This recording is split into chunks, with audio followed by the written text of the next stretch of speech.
नमस्कार। आज बात करते हैं एक ऐसे खतरे की जो बहुत तेजी से बढ़ रहा है और डिजिटल दुनिया में कहीं से भी किसी पर भी हमला कर सकता है। जी हां, साइबर फ्रॉड।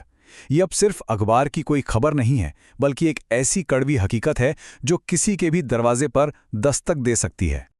अच्छा, एक सिचुएशन सोचिए। आपको एक वीडियो कॉल आता है। स्क्रीन पर कौन है? पुलिस की यूनिफॉर्म में एक अफसर। आवाज में सख्ती है और वो आपका नाम लेकर बात कर रहा है। और वो सीधे सीधे आप पर एक बहुत बड़े जुर्म का इल्जाम लगा देता है। कहता है कि सबूत हैं और आपको अभी के अभी अरेस्ट किया जा सकता है। सोचिए, डर और घबराहट का कैसा माहौल बन जाता होगा। इसी को कहते हैं डिजिटल अरेस्ट स्कैम। और इससे पहले कि कुछ सोचने समझने का मौका मिले, इंसान उनकी बातों में आ जाता है और फिर कुछ ही मिनटों के अंदर जिंदगी भर की पूरी जमा पूंजी गायब। ये कोई फिल्मी कहानी नहीं है, बल्कि आज हजारों लोगों की कड़वी सच्चाई बन चुकी है। तो चलिए इस एक कहानी से आगे बढ़कर देखते हैं कि ये प्रॉब्लम असल में कितनी बड़ी है, मतलब पूरे देश के लेवल पर।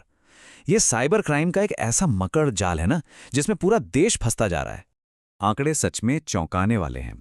देखिए, अब तक national cyber crime reporting portal पर 82 लाख से भी ज्यादा शिकायतें दर्ज हो चुकी हैं। और ये सिर्फ नंबर नहीं है, ये वो लोग हैं जिनकी खून पसीने की कमाई लुट गई। और इससे भी ज्यादा चिंता की बात जानते हैं क्या है? कि महिलाओं के खिलाफ 28,000 से ज्यादा साइबर क्राइम के मामले सामने आए हैं। ये अपराधी अक्सर उन्हीं को निशाना बनाते हैं जिन्हें वो कमजोर समझते हैं।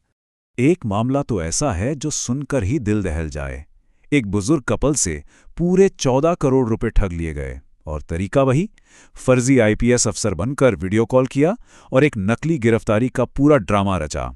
लेकिन ऐसा नहीं है कि कुछ हो नहीं रहा। इस बढ़ते हुए खतरे के बीच एक अच्छी खबर यह है कि पुलिस और अथॉरिटीज भी चुप नहीं बैठी हैं। दिल्ली पुलिस ने एक बहुत बड़ा एक्शन लिया है, जिसका नाम है ऑपरेशन साइबर हॉक 4.0। और इस ऑपरेशन के जो नतीजे आए हैं वो काफी जबरदस्त है। अब देखिए, 8,371 लोगों से पूछताछ की गई, 1,429 से ज्यादा लोगों पर लीगल एक्शन हुआ और सबसे बड़ी बात, 519 करोड़ रुपए की धोखाधड़ी का पता लगाया गया। इसी ऑपरेशन की एक बहुत बड़ी कामयाबी थी जब 300 करोड़ रुपए का एक पूरा इंटरनेशनल सिंडिकेट ही पकड़ में आ गया और इसका जो मास्टरमाइंड था उसे कोलकाता एयरपोर्ट से दबोचा गया। इससे साफ पता चलता है कि इन अपराधियों के तार देश के बाहर तक फैले हुए हैं। तो अब आते हैं सबसे जरूरी सवाल पर, आखिर ये स्कैमर्स काम कैसे करते हैं? अगर इनके तौर तरीकों को समझ लिया जाए ना, तो इनसे बचना बहुत आसान हो जाता है। तो चलिए इनकी पूरी प्लेबुक को समझते हैं। सबसे पहला तो वही है डिजिटल अरेस्ट, जिसकी बात हमने शुरू में की थी। इसमें ये लोग क्या करते हैं? पुलिस या सीबीआई ऑफिसर होने का नाटक करते हैं, वीडियो कॉल पर एक झूठे केस का सीन बनाते हैं और फिर अरेस्ट करने की धमकी देकर पैसे ऐंठते हैं। दूसरा बड़ा तरीका है इन्वेस्टमेंट स्कैम्स का। इसमें बड़ा शातिर खेल होता है। ये स्कैमर्स पहले आपको किसी फर्जी ट्रेडिंग प्लेटफॉर्म पर छोटा मोटा प्रॉफिट दिलाकर आपका भरोसा जीत लेते हैं, और जैसे ही आप भरोसा करके कोई बड़ी रकम लगाते हैं, बस वो सारा पैसा लेकर रफू चक्कर हो जाते हैं। फिर आते हैं म्यूल अकाउंट्स। ये एक बहुत ही चालाकी भरा तरीका है।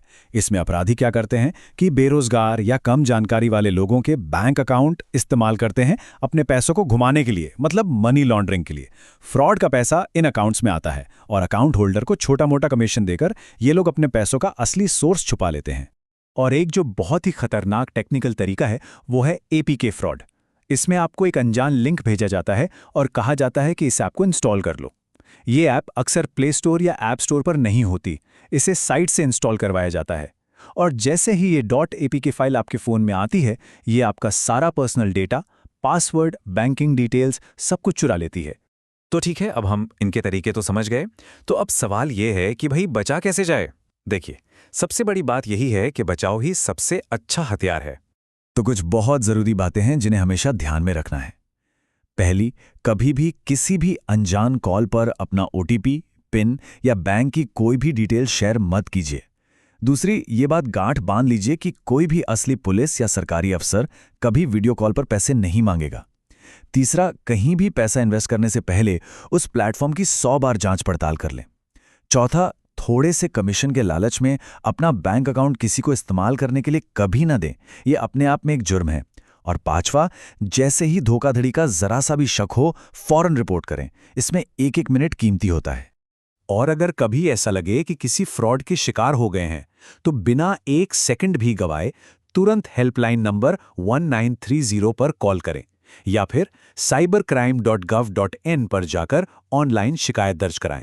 आप जितनी जल्दी एक्शन लेंगे, पैसे वापस मिलने के चांस उतने ही बढ़ जाते हैं।